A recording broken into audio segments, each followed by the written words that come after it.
Минатата година беше многу тешка од аспект на енергетската криза, но за некого кризата е и шанса, особено за оние со бизниси со фотонапонски централи. Во оваа емисија на Агенда 35 го анализираме овој бизнис и анализираме колку домашното производство ќе значи всушност и намалување на цената на струјата. Останете со нас. Само од сонце преку фотонапонски централи, земјава до крајот на годинава очекува да добие домашно произведена електрична енергија доволна да снабди 2 од 3 домакинства во градот Скопје или струја за десетина други помали градови. Тоа би било двојно повеќе од вкупно инсталираниот капацитет од обновливи извори лани од 152,2 мегавати. Регулаторната комисија за енергетика веќе постапува да издаде лиценци за производство на струја на околу 70 компании само од почетокот на оваа година. Тоа апсолутно покажува дека продолжува огромниот интерес за инвестиции во соларна енергија, откако лани заврши како рекордна година со инвестирани 60 милиони евра. Радува фактот што сите тие се приватни инвестиции и најголем дел од овие фотоволтаици се поставуваат на крововите на компаниите со единствена цел да си ги намалат своите трошоци за електрична енергија. Единствената добра работа од оваа криза со која што се соочува и Македонија и цела Европа со екстремно високи цени на електрична енергија, на природен газ и на нафтените деривати е тоа што се разбра дека мора да се инвестира во нови производни капацитети, а најбрзо производни капацитети кои што веднаш би се изградиле се пред се фотоволтаичните електрани и тој тренд веќе е јасно дека ќе продолжи во 2023 година.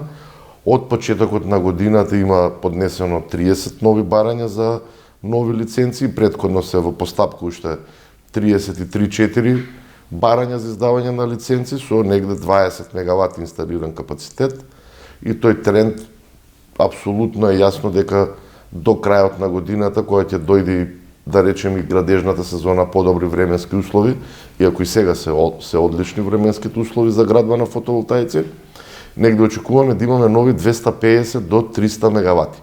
Дека земјава ќе мора да го зголемува производството на енергија од обновливи извори ја обврзува и зелениот договор на ЕУ, кој предвидува до 2030 година да се исклучат сите термоелектрани што произведуваат струја од јаглен. Освен тоа, јагленот како суровина ние веќе и го немаме, туку во кризата моравме и да увезуваме.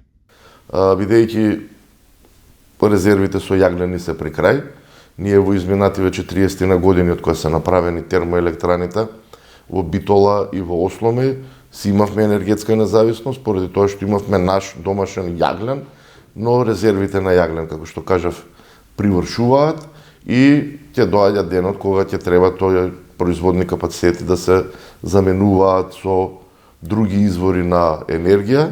Пред се треба да обезбедиме базна енергија, значи јагленот ќе треба да се замени со гасот, за да обезбедиме базна енергија, но гасот 100% го увезуваме. Имаме големи хидроелектрани, се најавува уште една голема хидроелектрана. Верувам дека 14-тиот тендер за Чебрен и Галиште ќе заврши успешно и во основа покрај тие се некои големи проекти, значи замена на термоелектраните од јаглен на природен газ, кои што најверојатно ќе бидат и когенеративни постројки да произведуваат и електрична енергија и топлинска енергија. Најголемиот дел од инвестициите ќе биде во фотоволтаични електрани. Но за да се замени само еден блок од РЕК Битола со фотонапонски централи, ќе ни треба инсталиран капацитет од 700 мегавати, што е 7 пати повеќе од сончевата енергија што ја добиваме денес. Меѓутоа, еден од главните предизвици кога е во прашање соларната енергија е тоа што ја имаме само додека има сонце, а не и во вечерните часови, така што поголемата понуда на енергија во сончевите периоди од денот неминовно ќе влијае на цените и може да ги помати сметките на инвеститорите. За таа цел пак се наметнува потребата од инсталирање на батерии за складирање и продавање на таа енергија ноќе. Значи, во фотоволтаици не се инвестира само во Македонија, се инвестира и во соседството и во регионот. И веќе тоа се одразува на цените на берзите. Ова нови производни капацитети од фотоволтаици, значи во текот на пролетните месеци, летните месеци, кога има значително производство од фотоволтаици, кога има и сонце, кога беше вообичаено електричната енергија да е најскапа, сега Од ова лето имаме нов тренд, електричната енергија во тој период е најевтина. Додека кога го снемува сонцето, негде 19-20 часот, тогаш ги имаме највисоките цени на електрична енергија и тоа е една нова реалност. Порано беше скроз обратна сликата, сега заради фотоволтаиците е сосема поинаква и тоа нема да се промени. И тоа во наредниот период ќе влијае на намалување на цените на електрична енергија, поради тоа што реално ќе има голема понуда, побарувачката е горе-долу иста, не се изградија некои нови индустријски капацитети во регионот и новите индустријски капацитети кои што се градат веќе се далеку енергетски поефикасни, имаат своја намалена потрошувачка на електрична енергија, многу се внимава на секаде на намалувањето на потрошувачка и на електрична енергија и на природен газ. Така да, можно е со фотоволтаиците да има одредени проблеми во однос на цена во текот на денот и тоа е факт кој што треба да се знае. За таа цел ние сме веќе во комуникација со операторот на преносниот систем, со МЕПСО, понатака ќе бидеме и со електродистрибуција за фотоволтаици кои што се приклучуваат на дистрибутивната мрежа. МЕПСО ќе работи, ќе анализира колкав процент од инсталираниот капацитет на една фотоволтаична електрана, колку треба да има и инсталиран капацитет од батерии, за да може да се складира таа енергија, за да може и во текот на ноќните часови да бидат конкурентни, да имаат еден порамномерен диаграм, што пазарот особено му е потребно на пазарот на електрична енергија. Бислимовски вели дека годинава се очекува стабилизирање на цените на струјата, па дури и намалување во текот на летото, што е добра вест за граѓаните и компаниите, а отрезнувачка за инвеститорите, што очекуваа брзи пари од инвестициите во фотоволтаици. Инвестирањето во обновливи извори ќе им се исплати на инвеститорите, да не живеат во идеја дека парите ќе ги вратат за 3-4 години, тоа е неодржлива работа, имаше Елдорадо оваа година и минатата 2022-2021, но во однос на високи цени, но отприлика тука негде ќе биде 2023 и толку. И да очекуваат некои разумни цени, да си остваруваат апсолутно разумни профити, да си ја вратат својата инвестиција, што е и нивна цел. Но да не очекуваат дека тоа ќе биде брза заработка, брзи пари, тоа како проаѓа времето, тоа ќе го нема. Во однос на процедурите, Бислимовски вели дека тие траат релативно кратко, иако има голем наплив на барање. Знам дека има нестрпливост, знам дека има барање од бизнис секторот, да се забрзаат со единствена цел да се ги намалат своите трошоци за електрична енергија, но самиот факт што сме издале ние 267 лиценци, значи дека се издале 267 одобренија за градба. И оваа година ќе биде, уште ја мислам дека тоа ќе се удвостручи, веќе и општините се поизверзирани, да кажам, бидејќи порано имаше општини кои никогаш не издале одобренија за градба од фотоволтаик. Сега веќе во секоја општина се издаваат такви одобренија и веќе имаат искуство, изверзирани се и мислам дека побрзо ќе траат сите тие постапки. Дека овој бизнис е прилично атрактивен, покажа и тоа што функционери и нивни блиски луѓе се инволвирани со инвестиции во фотонапонски централи, па од тука и прашањето за односот на институциите кон овие фирми на поранешни и сегашни политички експонирани луѓе. Ние во регулаторна не гледаме кој е собственик на фирмата, дали е, ако си поднесе таа компанија соодветна документација, кој сака нека ќе си ја добие соодветната лиценца. Значи, тамо немаат они некој бенефит затоа што не добиваат бенефици од државата, својата произведена електрична енергија ја продаваат на снабдувачите на слободниот пазар по цена која што ќе си ја договорат. Значи, нема некој конфликт на интереси, едноставно си гради електрана, си ја продава произведената електрична енергија на слободен пазар, како и сите останати предходно изградени фотоволтаични електрани. Нема никаков сомнеш дека нешто би добиле екстра. Сега Македонија е мала држава и да бидеме отворени, во секој град по некого знае. Може да има јавување побрзо, полесно, но тоа е. Ние во регулаторна пошто со бројки ги водиме тие што имаат први што поднеле со соодветна документација, тие си одат први, нема простор за некаква манипулација. Да, и на мене се ува да се забрза, еве јавно им кажувам, нема да се забрза, ќе си оди по ред, затоа што ако се измести редот, многу тешко понатака се враќаме во нормала. А покажавме дека можеме да изменаџираме 267 лиценци, оваа година сигурно ќе бидат преку 500 и тоа ќе го изменаџираме чекор по чекор. Отворени сме, пред да поднесат за барање за лиценца, ги повикуваме да дојдат, да им кажеме, за да поднесат комплетна документација, понатака да не се допишуваме ти фали ова, ти фали она, и така е да успешно го се тера целиот процес. Јас знам дека секој секогаш сака да е што можно побрзо, но 28 дена не е нешто драматично при вадење на лиценци. После големиот бум на инвестиции во фотонапонски централи, кога берзанската цена на струјата се искачи и до 1000 евра за мегават час, компаниите проектанти на вакви централи забележуваат опаѓање на интересот од приватниот сектор, како што цените на струјата паднаа. Предупредуваат дека инвестициите во искористување на енергијата од сонце на долг рок мора да продолжи. Од тоа бенефит ќе имаат и самите компании, кои ќе станат понезависни од светските движења на цената на струјата, но и државата со намалување на незината енергетска зависност. Поради енормното зголемување на цените на електрична енергија во 2021 и 2022 година, компаниите се соочија со предизвици за тоа како да го зачуваат својот производ со истиот квалитет, а при тоа да ги задржат цените на производот и на услугата достапни. Од оваа причина, интересот на компаниите за инвестиции во фотонапонски централи се зголеми. Ако до пред неколку години во фотонапонски централи инвестираа компании кои што имаа голем капитал со цел профит од истите, последните 2 години компаниите во инсталирање на фотонапонски централи бараа спас од криза и целта беше не да се профитира, туку едноставно дури ни да заштедат, туку да ги вратат трошоците за електрична енергија на исто ниво како и пред поскапувањето. Моментално на Худекс берзата се случува нормализирање на цените на електрична енергија, а со тоа интересот на компаниите за инвестиции во фотонапонски централи се намалува. Меѓутоа, ваквата состојба е доста варијабилна, имајќи ги предвид случувањата на глобално ниво, треба да очекуваме повторно раст на цените на електрична енергија.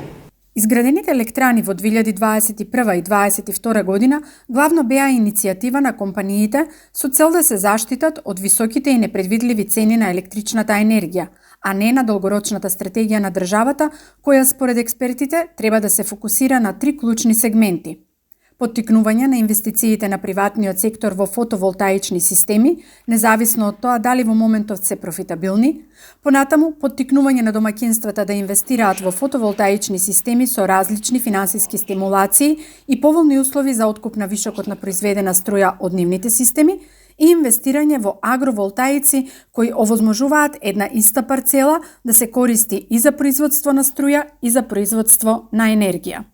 Ова е неопходно за да и државата ја намали, која знаеме дека е енергетски зависна, да ја намали енергетската зависност, односно увозот на електрична енергија, а и компаниите да си обезбедат сопствена енергија, како што нивниот производ или услуга не би зависел од промените на цените на берза на електрична енергија. Државата исто така треба да ги поттикне и домаќинствата да инсталираат фотонапонски системи. Тие представуваат огромен потенцијал за намалување на енергетската зависност на државата и треба да бидат дополнително стимулирани преку финансиски стимулации и законски регулативи да инсталираат фотонапонски системи на своите кровни површини. Сепак, клучното прашање е каква е исплатливоста на овие инвестиции и кои се клучните придобивки за компаниите кои сами си ја произведуваат потребната енергија. Со поставување на фотонапонски централи на домаќинствата, трошоците на електрична енергија на годишно ниво би можеле да се намалат за околу 30%.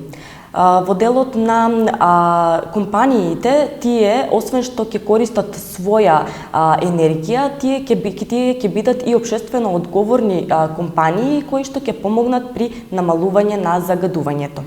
Производната цена на електрична енергија од фотонапонски централи се движи од 32 до 42 евра по мегават час, што значи дека и при ниски цени на берзата на електрична енергија, ваквите инвестиции ќе бидат исплатливи. Доколку околу 50.000 домаќинства во нашата држава инсталираат фотонапонски централи на кровните површини од своите домови, во тој случај ќе имаме потенцијал од 300 мегават часа, ќе имаме потенцијал од 300 мегавати пик, што ќе придонесе за производство од околу 400 до 500 мегават часа годишно на електрична енергија.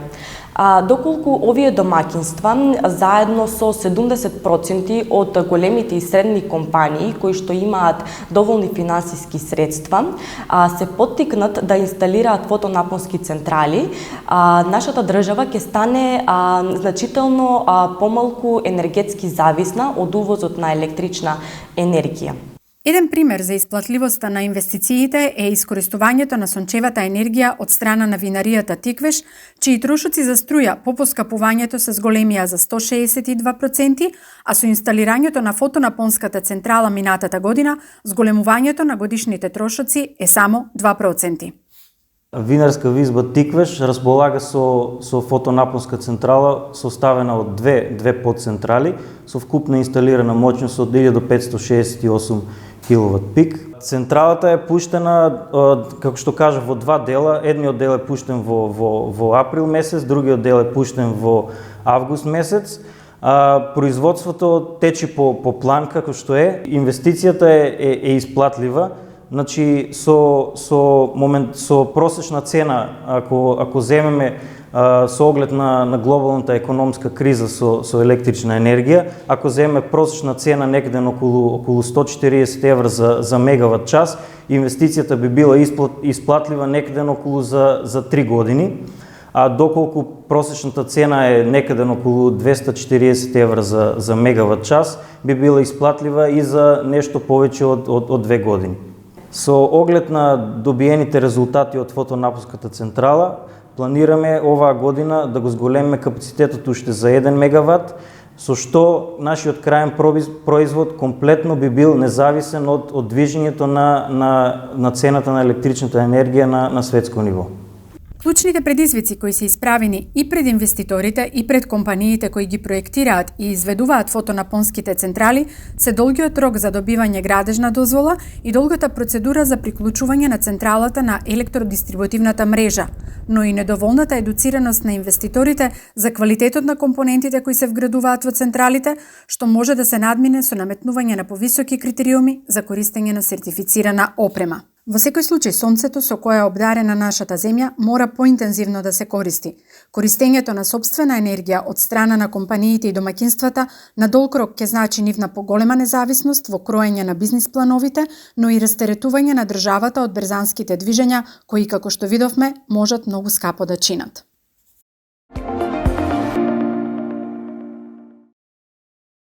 Две клучни директиви за критична и дигитална инфраструктура, со кои се зајакнува отпорноста на ЕУ на онлайн и офлайн закани, од сајбер напади до криминал, ризици по јавно здравје или природни катастрофи, стапија на сила минатата недела, објави Европската комисија.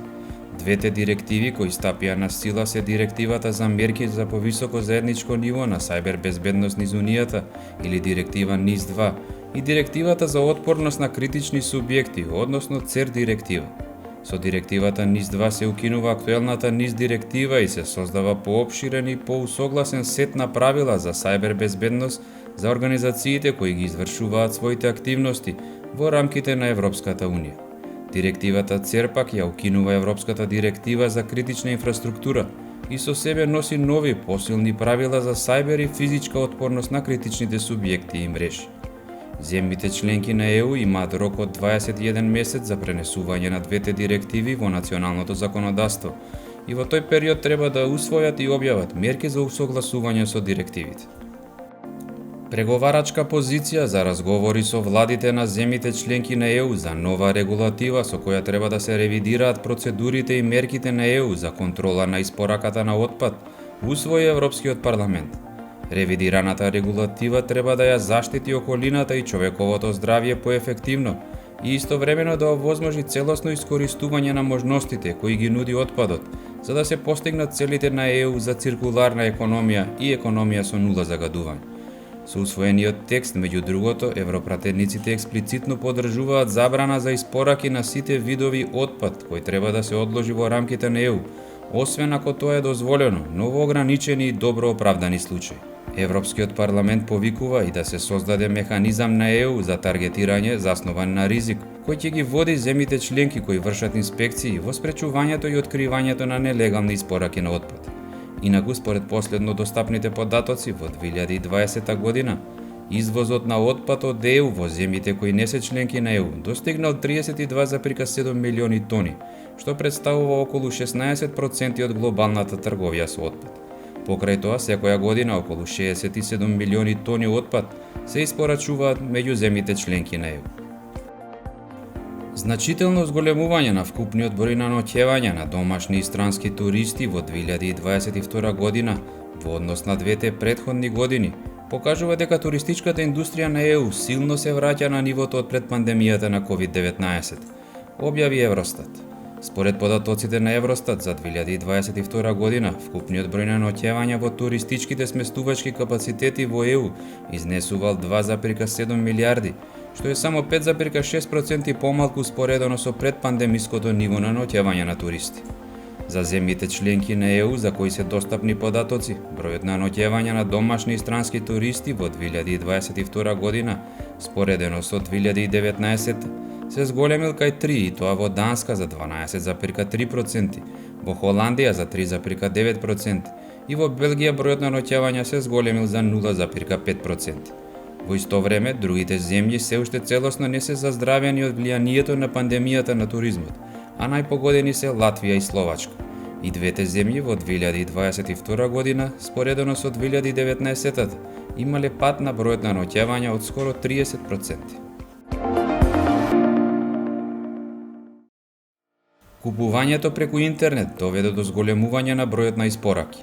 Транспортот на пратки од складиште до влезна врата со камиони, комбиња и мотори придонесува градовите се повеќе да регистрираат пораст на сообраќајниот метеж и загадување на воздухот.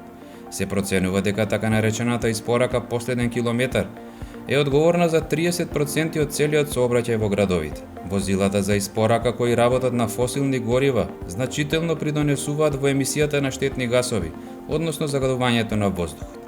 За да помогнат во решавањето на проблемот со зголемената емисија на штетни гасови која ја создава логистичкиот сектор, една германска компанија разви e-карго велосипед, иновативно решение хибрид помеѓу електричен велосипед и микроавтомобил.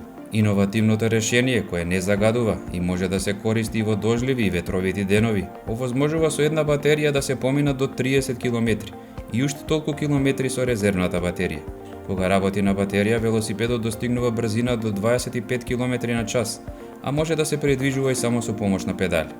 Поради малите надворешни димензии, e-карго велосипедот може да се движи на велосипедски патеки, а на возачот не му е потребна возачка дозвола. E-карго велосипедот има повеќе простор во споредба со конвенционалните велосипеди за достава, односно во модуларните контејнери кои се со капацитет од 2 метри кубни, може да се транспортира товар до 200 кг. Во зависност од стоките кои треба да се транспортираат, контејнерот може да се прилагоди на различните потреби на клиентите. Овој иновативен проект е финансиски поддржан со 1,8 милиони евра од ЕУ програмата Хоризонт 2020.